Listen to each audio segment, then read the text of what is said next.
Greetings, ladies and gentlemen. I am once again running from death, and today I would like to take the opportunity to correct an error in one of my previous broadcasts, number 6 in this series, titled Challenging Famous Atheists on Death. And in that broadcast, I mistakenly included Sam Harris in the list of famous atheists who believe that death is somehow necessary and that believe that indefinite life extension is inherently impossible or undesirable. For Sam Harris, this is not the case, and I want to emphasize that my statements in broadcast number 6 should not be taken to apply to Sam Harris. I was doing some research on the individual views of the people whom I identified in that broadcast as part of a way to gather quotations to express what their individual positions were. And I found out in the course of that research that Sam Harris not only does not oppose indefinite life extension, but actually has supported it by donating money to the Methuselah Foundation. He is one of a group of donors called the 300, which have pledged a sizable amount of financial support to endeavors like the Methuselah Mouse Prize, or the M Prize, which tries to achieve radical life extension in mice. According to the website of the Methuselah Foundation and its page called the 300 Pyramid, Sam Harris has donated $2,635 to Methuselah Foundation efforts. Now that is a sizable donation, certainly a sign of support from him. There's a forum thread on the Methuselah Foundation website titled Sam Harris is 300 member, where one of the Methuselah Foundation's administrators confirms that this is indeed the famous Sam Harris.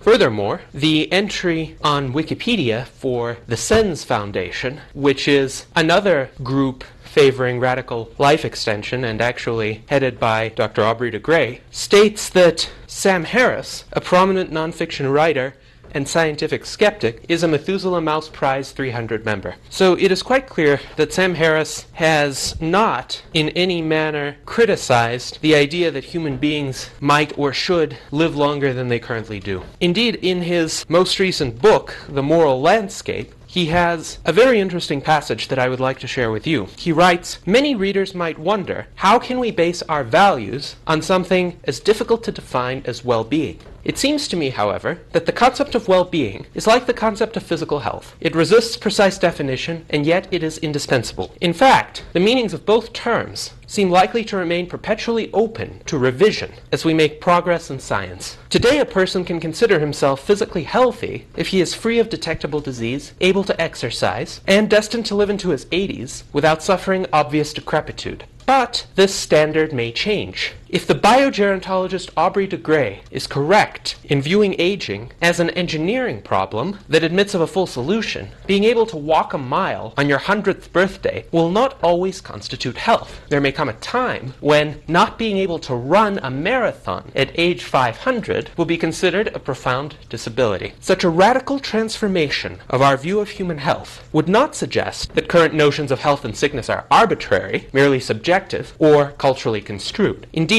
the difference between a healthy person and a dead one is about as clear and consequential a distinction as we ever make in science."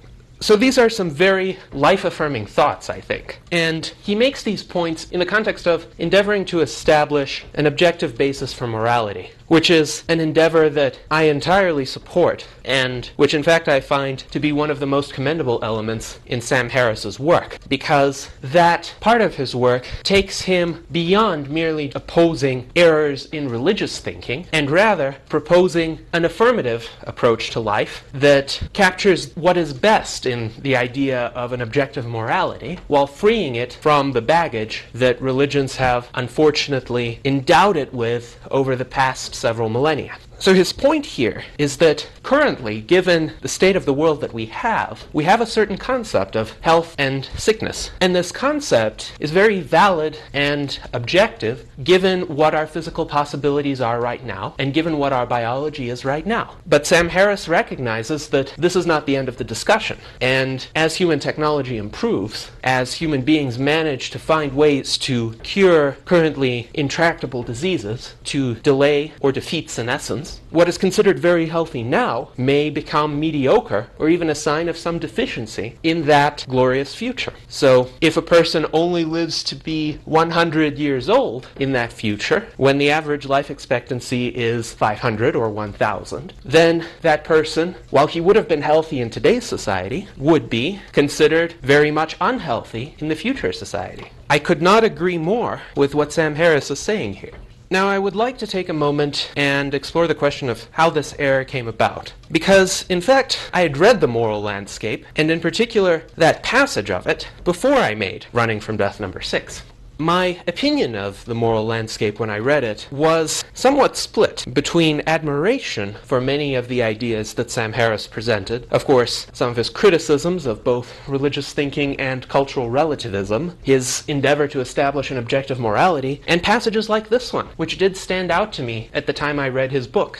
But at the same time, I had very strong disagreements with him on certain issues. In particular, his denial of free will as an illusion is one issue that I absolutely cannot agree with him on. Another issue that poses a concern to me in his views is his advocacy of the pursuit of self-transcendence. And this is not the first book in which Sam Harris has expressed this view. When I had read his prior works, he also expressed praise for certain kinds of Oriental mysticism, not because he saw any religious value in them, but because he attempted to salvage this self-transcendence in a secular sense from them. In my philosophy, the self is central. The individual is the basic unit that acts in the world. The individual is the basic moral unit. The individual is also the basic unit of understanding the world, of figuring out what it is, making inferences, and deciding on how to approach it. And free will is an integral component of that because the individual is primarily internally rather than externally determined. In my view, free will doesn't violate the laws of physics. It is entirely consistent with the laws of physics